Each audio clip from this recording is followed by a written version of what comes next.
This program contains scenes that have been dramatized, with special attention given to historical accuracy.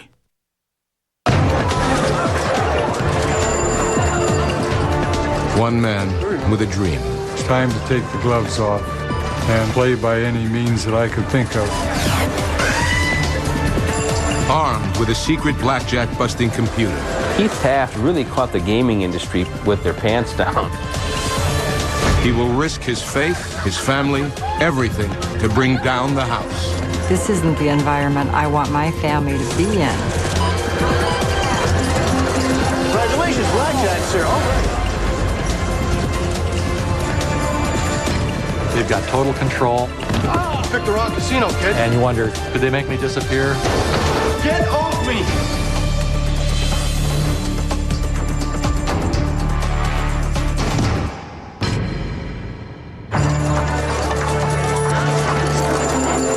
Vegas has never seen anything like it. They look like everyday tourists. All right, dealer has 16 and then... But this is a family with a surefire way to beat the house.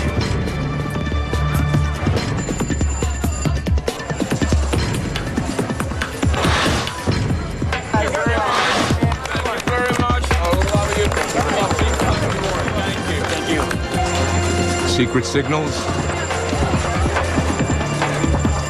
wires, and a hidden computer. All to help this man make the right bet.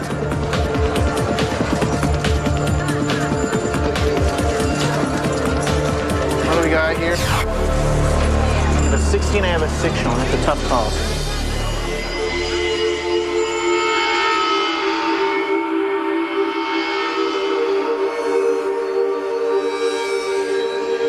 Dealer bust. Yeah. Give me the money! Give me the money! Come on! All right. Very good. Failsafe. Congratulations. Congratulations. In the bag.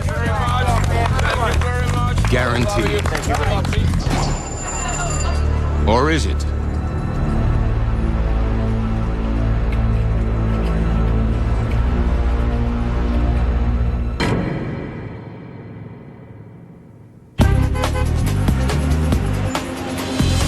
It's the town locals call the biggest little city in the world. In 1969, Reno, Nevada is America's second capital of gambling, after Las Vegas. In October, a regular American family, the Tafts, pull into Reno at the end of a family trip.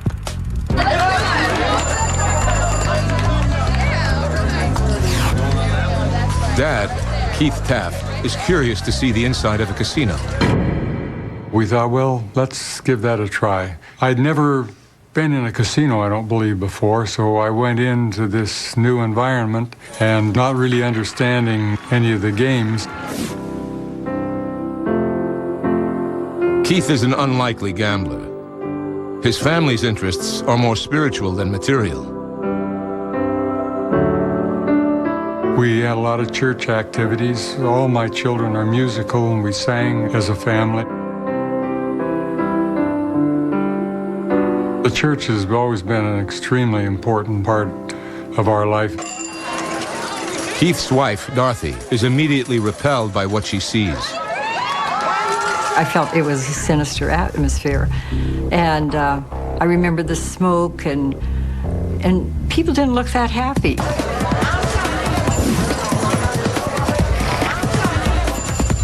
Keith Taft is intrigued. I asked this gentleman at the bar there, how do you play the game? What's the strategy? And he told me simply, you play like the dealer does. People have been falling for the game of blackjack, or 21, since its origins in the chateaux of France in the mid-1800s. It is said to have been Napoleon's favorite game. Blackjack's attraction is its simplicity. It's a contest that pits the player's cards squarely against the dealer's. The object of the game of blackjack is to beat the dealer. And to do that, sometimes you attempt to get as close to 21 as possible without going over. And Keith Taft is the game's newest fan. Call it beginner's luck, or call it the beginning. Keith Taft is hooked. It's an exciting atmosphere. I could tell he was fascinated right away. Exciting game. And I thought, well, this is strange. And of course, there's no thrill like winning. It was a very defining moment, and I'm sure the voice I heard was not the voice of God. But I didn't realize it was ever going to lead to what it led to.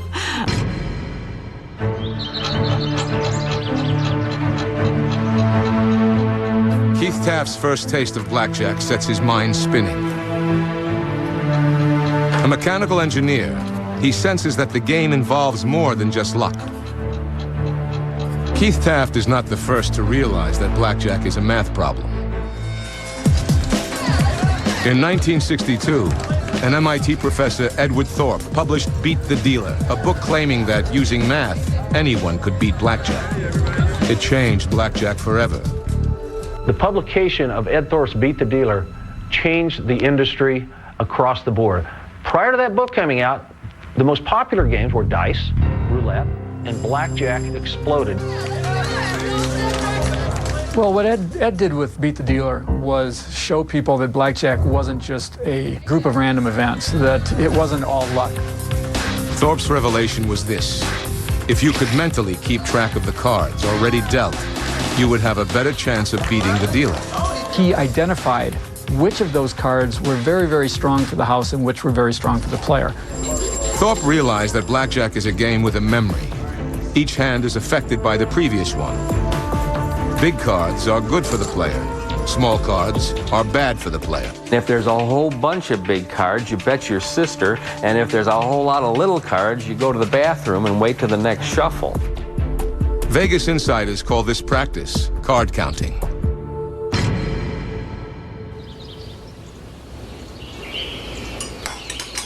That spring, Keith Taft reads Beat the Dealer and quickly starts to obsess over card counting, solving the math problem that blackjack presents. Every time you count a high card, assign a value of -1. And every time you see a low card, assign a value of +1. Maintain a running count and bet in higher increments as the count gets higher. Keith even enlists his family to help with his newfound obsession. Hit me. Hit you? I don't understand. You give me another card. Face up. Why didn't you just say so? We'd sit around the dining room table and deal him these cards so he could practice his counting method. Just one or two of us kids and start dealing cards. He was trying to get the flow of the game down. So I'll double down. Do what? You counted. It's not magic, honey. It's math. There, you see? You bust. Bust? Yes. What does that mean? You lost. That's not fun. He spent a great deal of time just on his own, flipping over the various combinations and learning it.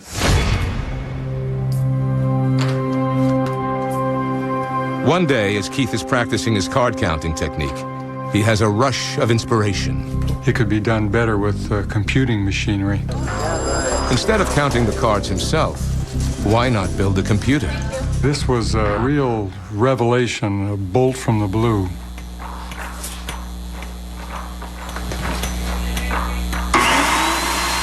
If anyone has the skills to create a computer, it's an engineer at the Raytheon plant in Mountain View, California. Keith Taft has always dreamed of inventing something significant. I'd spent quite a bit of time working on inventions and gaining knowledge, and I had some ideas that I wanted to pursue. Card counting has always been technically legal, but casinos have never tolerated it. As private businesses, they expel those they catch doing it. You may be just too sharp for me, son, and I gotta back you away. Well, welcome to the world, pal. You're a little too strong for me, son. You gotta back away from 21. Some casinos do more than bar card counters. If a card counter came in, they'd rough them up, they'd backroom them, slap them around a little bit, threaten them, do all kinds of stuff. Keith Taft is willing to take the risk. To be safe, his blackjack computer will have to be small enough to escape detection by casino security. But in 1970, that's not as easy as it sounds. Computer technology is still primitive. To be able to use a computer back then was outrageous and ingenious. Keith wants his computer to be able to tell him exactly how much to bet and how to play his hand. The projections are promising. In single-deck conditions, the computer would give me a 3.5% advantage. Considering the law of large numbers, if I could play a considerable stake, the computer would be matchless in dramatically increasing the odds of beating the house.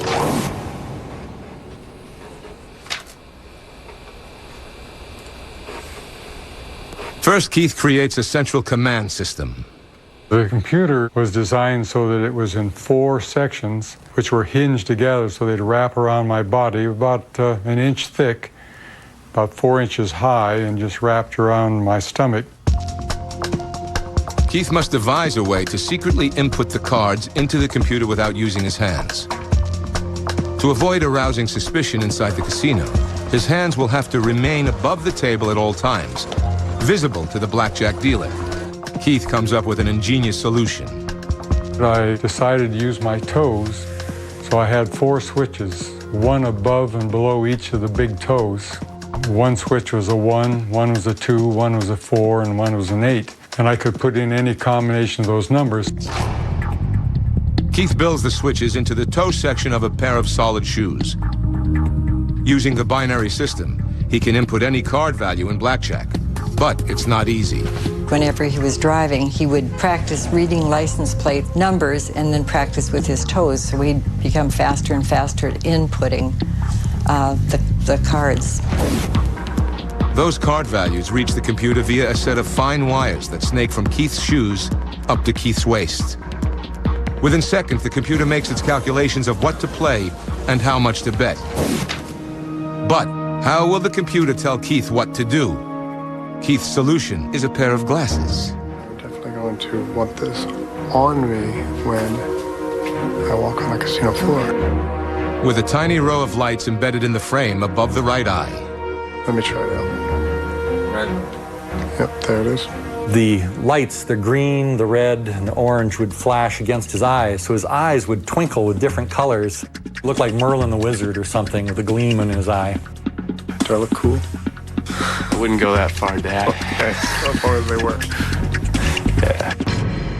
Kind of like we're putting the White Knight together. He's going to go off and do battle with the casinos. It's not blinking. It's not even lighting up? It's not doing anything. What's wrong with this thing? It should work. Hold it.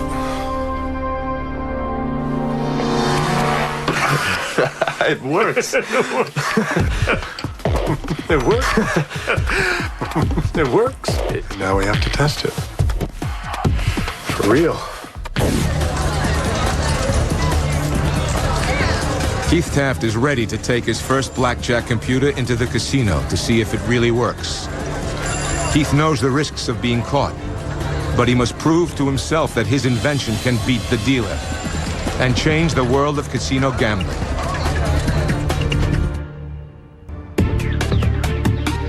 Summer 1970.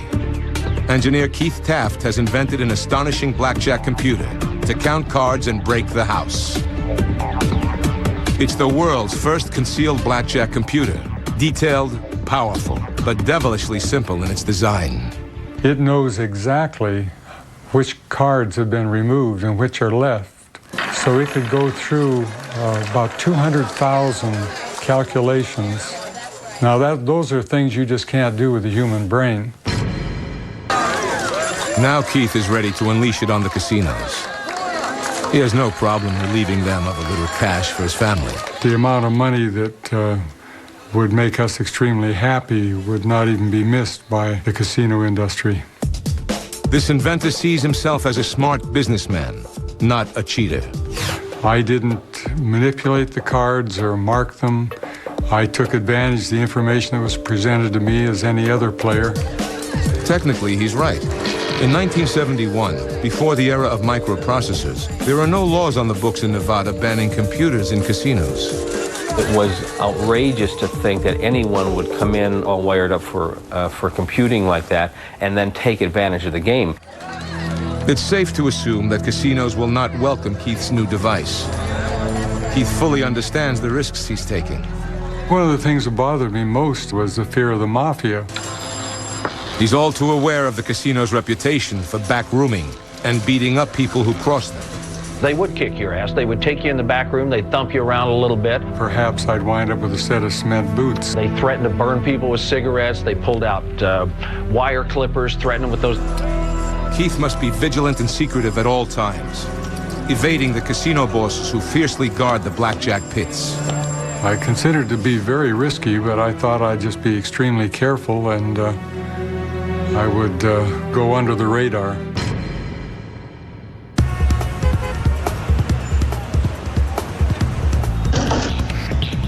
Keith Taft travels from his home in Sunnyvale, California, to Reno, Nevada, to test his blackjack computer in a real casino.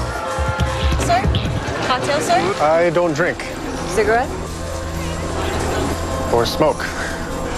Good luck to you then. Keith tries to control his nerves as he makes his way through the casino. Good evening, sir. Welcome to the casino. Thank you. A pit person came up trying to welcome me and put his hand right in the middle of my back. If there's anything I can do for you tonight, you let me know. Yes, I will. The pit boss's hand, inches from Keith's computer rig. A close call. This gave me quite a start because at one time I'd planned to put the computer on my back, and I was very thankful that I decided to put it on my stomach.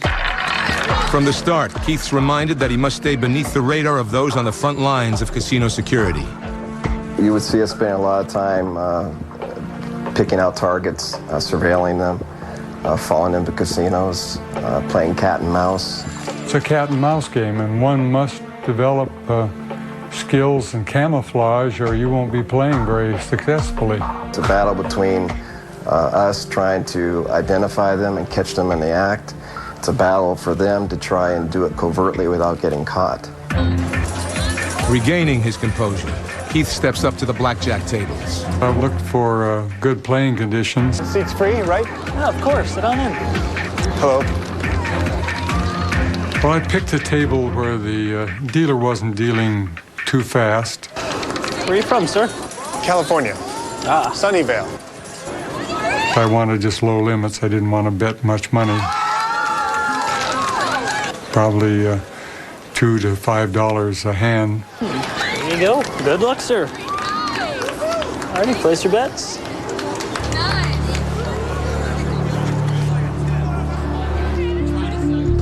As the cards are dealt, Keith enters their values into his computer using his foot. He waits for his secret computer to give him the instruction. Would go through all these permutations. 21. It knows exactly what cards are left in the deck. So it's a simple matter of probability. And it does all this in roughly half a second. 18. 10.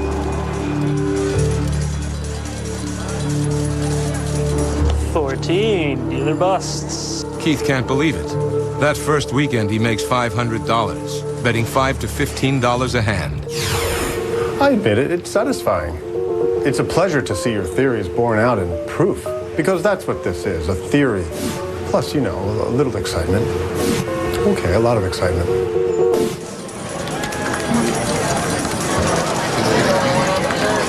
But forget the money. The computer works, and Keith goes undetected. Over the next 3 months, Keith returns to the casinos regularly, where he rides an astonishing winning streak. In 11 trips, Keith's computer wins him a total of over 200 times his initial bet of $10. I won 12 of those weekends, and my win rate was just as predicted, and things were going very smoothly. By the end of 1972, the computer has helped Keith win $2,000. I was very proud, and it was a great sense of satisfaction. Keith begins to imagine a whole new life for himself as a full-time inventor. His goal is to make $200,000, enough money so he can work full-time on his own projects. Well, this is a great opportunity. It would mean total independence, total control, and the ability to spend my time inventing. But as Keith pushes deeper into his new world, his wife Dorothy is fearful for her husband's spirit and safety. I really didn't feel it jived with church life or spiritual life because it was a dark world. I feel it was a dark world. I've wrestled with this from early on, but it really doesn't say anywhere in the Bible that you shouldn't gamble. There was now a secret in our life, and it was very difficult for me to be secretive about this, especially when it was in the shadow of, I felt the darkness, you know. I've had a very respected Bible teacher who felt the same way, that if you're pursuing this as a business primarily and you're not doing it for other reprehensible reasons, that it doesn't conflict with your faith. I didn't feel it was a safe place to be. I was very nervous about him doing this, and I thought, you know, if he gets caught, I'm not sure at this point what they would do. Keith hopes his family will soon come to appreciate the computer's power. Well, I constantly emphasize that the pot of gold was on the other side of the rainbow and that we are surely going to get there. In order to reach his goal of netting $200,000, Keith must raise the stakes. If I was going to make serious money, I was going to have to bet heavier, and if I was going to bet heavier, I had to have a bigger bank. Keith tells Dorothy he wants to risk $4,000 to bankroll the computer. What do you mean, bankroll? Well, the laws of probability work best in a long trial. For my system to really pay out, I need available cash. It could really affect our life, Keith. We need college money for the kids. You don't know that. Keith, where does it end? We'll set a limit. If I win 10,000, I'm out. And if you lose? If I lose 4,000, I'm out for good. $4,000. He really felt he could win a lot of money if he did this. And so I went along with it with his, he wanted to try it so badly. And he's a very determined person. Keith Taft is headed for Las Vegas. He's ready to stake his family's future on blackjack for a Vegas pot of gold.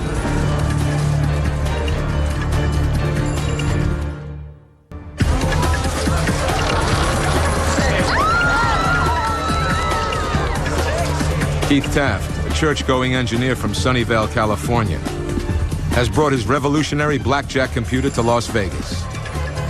He's so confident in its ability to count cards that he's willing to bet thousands of his own money. This was definitely my golden egg opportunity, I thought this is a way that I can generate enough money to support my family and strike out on my own as an inventor.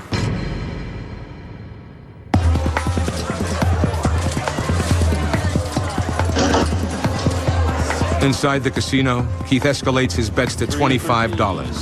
I won. Keith continues to ride his winning streak.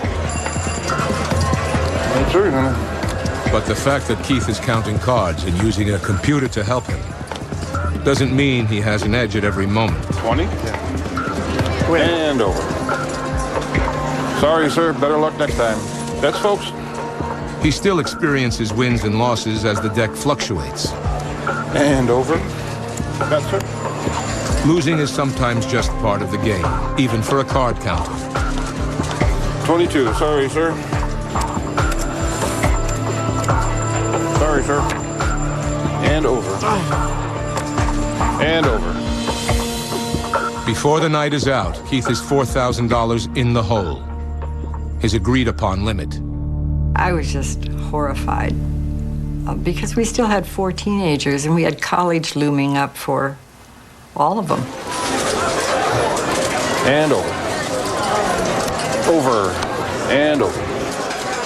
It was a frightening situation. I really didn't want him to pursue this anymore. I wanted it over. It can't really be over. The system has to work. The principle is infallible. It is, I know it. So how to turn that principal into, well, cash? Keith returns home to Sunnyvale, California, to absorb his losses. Mostly in the short run, it's lady luck that determines your result. And it's only after you put in long hours that the law of averages finally begins to kick in. Over time, with steady play, the laws of math say Keith will end up on top. But Keith doesn't have the funds to sustain him through the losses. I didn't have enough money to overcome this bad luck streak. So I didn't play any more blackjack. Went back working wholeheartedly at my job. Sunnyvale, California. For 2.5 years, Keith resists the lure of Las Vegas and focuses on his family. But Keith misses the challenge of blackjack and the excitement of the neon strip. There's just nothing like the thrill of winning money, particularly when you feel that you've done it with skill. Now, free to share his secret with the world, Keith tells a newspaper about his computer. In June 1975, the San Jose Mercury News publishes a feature on the man and the machine. That summer, Keith is shocked to receive a call from one of the most brilliant blackjack players of all time. A legend among card counters, Ken Houston. They were playing for banks of about $100,000. They'd made roughly the order of $1 million plus during the previous 8 months. A math genius, Ken Houston graduated with honors from both Yale and the Harvard Business School. At the age of 34, he became a vice president of the Pacific Stock Exchange. 5 years later, he quits in 1974 to play blackjack full-time. Ken read the article and wants to explore bringing the computer back to life to help his team of elite card counters. Now Houston wants to see if Keith Taft's computer really works.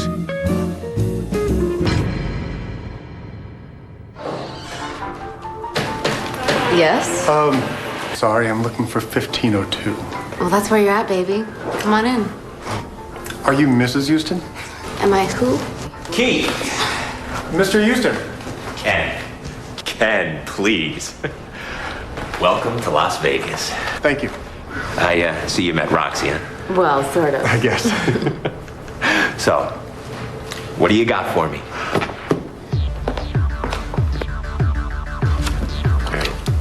That's what I've got. This is what the dealer's got. What should I do? You should hit.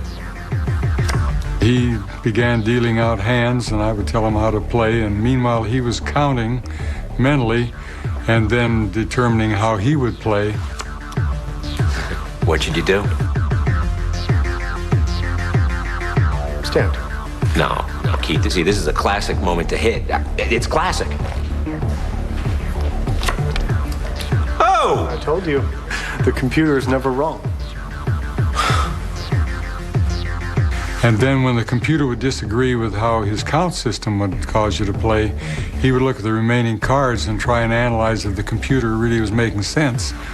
You know, I'm about the best there is in the business at card counting working. Really. Your little friend there, even better. It's incredible. Ken offers Keith a deal.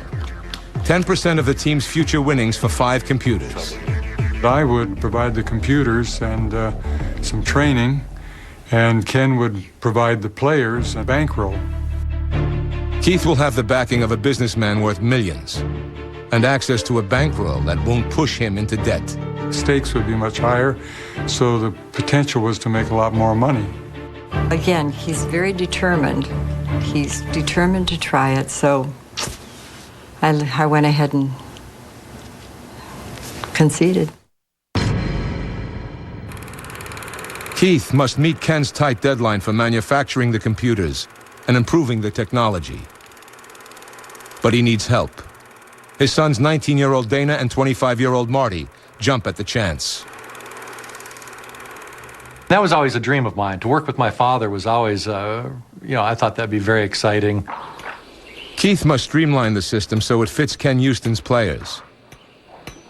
The problem with the computer is that the toe switches and the glasses are just too awkward for anyone but Keith to use.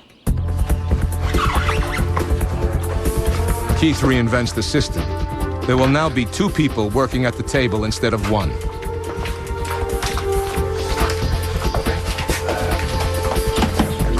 The player will sit at the table and play the game. Dad, help me with this keypad. Wire in the shoes, Marty. Dana, you help me. Behind the player, there will be a second person who will input the card values using a secret hand keyboard.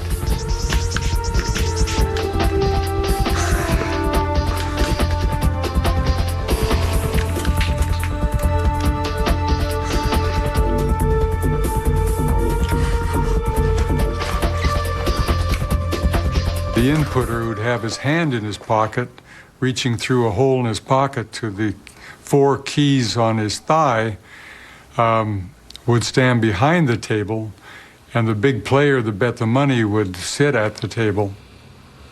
The inputter will have a computer around his waist. The computer will calculate the play and send it via a transmitter in the inputter's shoe to a tapper or buzzer in the shoe of the player in front.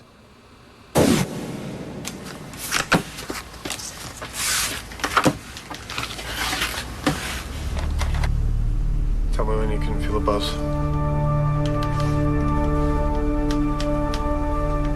I don't feel anything. Maybe the wire's not tight enough.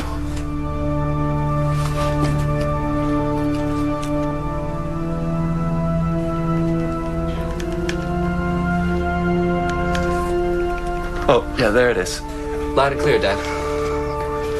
Now the big player, all he does is go in and bet the money. He has this tapper on the bottom of his foot, and he learns the signals and the codes, which tell him how much to bet and whether to hit, stand, double down, or split. He had to take a hit, he had to get a single tap. If he had to stand, he'd get a long buzz. It kind of feels like your cell phone does when it vibrates. Working around the clock, Keith and the Taft boys meet Ken Houston's deadline. The computers are casino ready. Keith names his updated gadget David. Because of the biblical fight between the young David the shepherd and this mighty, almost 10-foot tall giant Goliath, which symbolized the casinos. We knew we were the little guys, we were the underdogs, trying to slay the giant who's got every advantage. Keith delivers the finished computers to Ken Houston and his team. But Ken's team members are uncomfortable playing with computers. Once again, Keith's dream is threatened until help arrives from a surprising source. What if we were the controllers? What? We want in. In? We want to go to Vegas. All of us. Look, it's one thing for me to risk my safety, but you guys. Come on, Dad. I'm sure we're not going to end up in a ditch.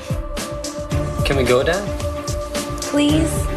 We proposed to my father that we become the inputters, we would learn how to do it. The religious dad has serious concerns, not least his children being exposed to Ken Houston's Vegas lifestyle. They'd be working with these people that I'd met. Many of them were into drugs, alcohol. They weren't religious people. I was just absolutely adamant against it because this can ruin your life if you start as a young person. But Marty, Jody, and Dana plead with their mother. I was not happy with Keith for even considering it, but the kids kept saying, we'll be fine, Mom, we'll be fine. It was a tough decision. In the end, Dorothy agrees. The children will work with Ken Houston's team inside the casinos. The Taft family is headed for Las Vegas. Together, they hope to take the casinos for hundreds of thousands of dollars, or even more. The family of inventor Keith Taft is in Las Vegas to take on the casinos. Keith, Marty, Jody, and Dana Taft are teaming up with legendary blackjack player Ken Houston's team. Taft hopes that he will finally be able to earn big money gambling with his invention. I decided it was time to take the gloves off and play by any means that I could think of to beat them. The Taft family and Houston's team members gear up for battle. You have to prepare the fighter, you have to put all the missiles on, you have to make sure it's fully fueled and ready to go. You know the eyes of the pit people are on you, you know the cameras are on you, so you know you cannot relax for a moment. Anybody who steps up and tries to engage you in a little conversation is just somebody from the casino who's just trying to pump you for information or get a little closer look at you. All right, dealer has 6. On the first night in the casino, Marty takes his position behind his partner, the big player. Keith, Jody, and Dana watch the two as they begin to work their magic. Marty prepares the computer. All bets are closed, and we're on. There we go. Come on now. The dealer deals the cards. Marty enters the numbers. The big player waits for the signal. Silent taps from the receiver inside his shoe. Hey, all bets closed. All right. Congratulations, BlackJack, sir. All right. Yeah. The big player gets a BlackJack. Yeah. It was exciting, and the equipment worked well, and we had reasonable success. We were betting big bet spread. Marty enters the next hand. What do we got here? Dealer has a BlackJack. Sorry about that. This time the house wins. It happens, All right. Your best with no regrets. Come on, guys. Let's get into this game. All set? All ready to go? There we go. Okay. There's some more. Here we go. Let's go. Okay. Again, Marty enters the card values into the computer. The computer in turn signals the big player on how to bet. Again, via the tapper hidden inside the shoe. Would you like to split those 7, sir? Be out there. Put another bet right there. You have 2 hands going on. You'd be a big spender right there. Let's see what he got. You want to double down? Put another bet right behind you. Be all set. You can do it. Let's go. The big player has a 7 and a 3. Player hits. Bam! The big player beats the house with a 20. 18. All right, you win, sir. Dealer shows a 16. Dealer bust. Marty and the big player are on a roll. Come on, bring it on. I love it. Dealer at 17. Everybody wins. All right. Give me the money. Dealer bust. Yeah. I'm talking about. Look at that. The big players did put on a show. They were worth their weight in gold. There you go. The pit bosses are never far away, but Marty, Jody, and Dana keep their composure as the players rack up the chips. This was a big time. We were just ecstatic. We'd worked hard, put blood, sweat, and tears into it, and it was thrilling to be a part of actually implementing it. The Taft's first night in Vegas is a success, with a win of $15,000. In just 1 week, the team doubles its original bank, netting a $75,000 profit. Two BlackJack. Two BlackJack computers. I'll fix that. It's not a miracle, and it's not luck. It's the culmination of successful engineering, a well-tested principle applied rigorously. It just so happens that when you do it right, there's money at the other end. The team cleans up $130,000 their first month. As the wins pile up, the Taft family gets a window into Ken's Vegas lifestyle.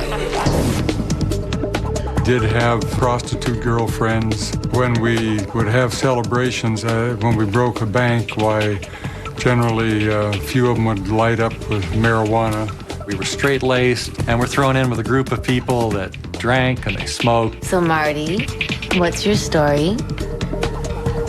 It's party time, chasing the women all constantly, getting drunk. We had a major culture clash. We were into coke, and they were into a different kind of coke.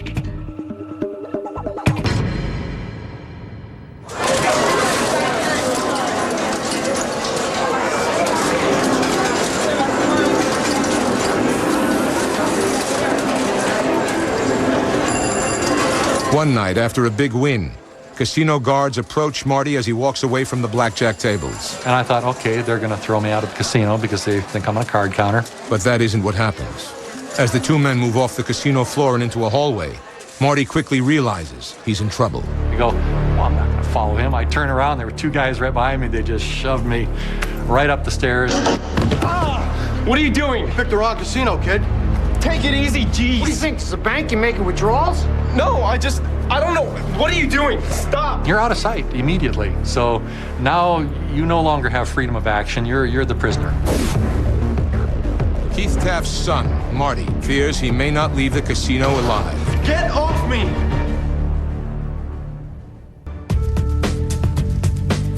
Inventor Keith Taft has joined forces with legendary card counter Ken Houston. Together, they have fleeced $130,000 from the casinos in just 1 month. But their luck may be turning. Keith's son, Marty, just 25, is facing his worst fears. Take it easy. He's just been dragged into a back room by casino henchmen. Stop, please. Yeah, my heart was hammering and the adrenaline surge was really up there. And there were so many of them. They've got total control. And you wonder, could they really disappear me? Get off me! I'm gonna call the police.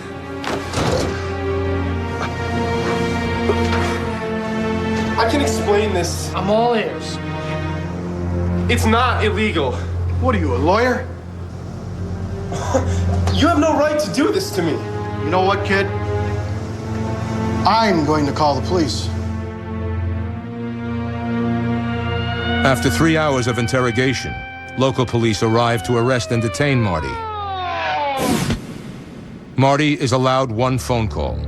He calls his father. I knew something like this would happen. And I remember being angry, and then I started crying. He's in jail? No, honey, he was in jail. I posted bond and he's back at the hotel now. Oh, Lord, Marty.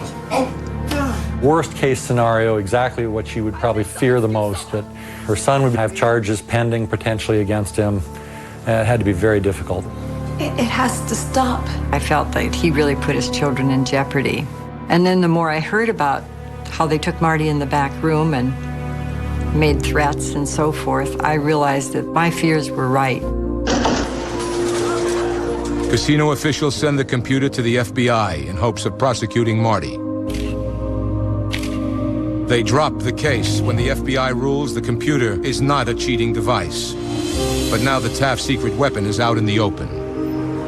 The casinos now were aware of the techniques we were using, and they're aware of the use of computers. With the computer revealed, Ken Houston and his team abandoned the Tafts. That was the end of the venture. Keith's wife is furious. The casinos are onto him. And he's lost the partner who was providing the bankroll. Definitely, on several accounts, on several fronts, it was just very devastating. So what does Keith Taft do? Keith and his son Marty continue to battle the casinos with other card-counting inventions, including a tiny camera inside a belt buckle that takes pictures of the dealer's cards. But in May 1984, Keith's brother and brother-in-law are arrested in Las Vegas with the camera. They serve 3 months of jail time. We were trying to break Vegas. They broke us, probably, you could say, instead. It's impossible to break Vegas. They will always be able to react in such a way as to protect their vested interests. At the end of the day, they are Goliath, and unfortunately, we don't have any extra magic to try to beat them with. Keith Taft risked everything to break Vegas. His faith, his family, and his future. He has no regrets. We built equipment that worked, that did succeed in taking money from the casinos. We've lived a little. We've done something interesting, challenging,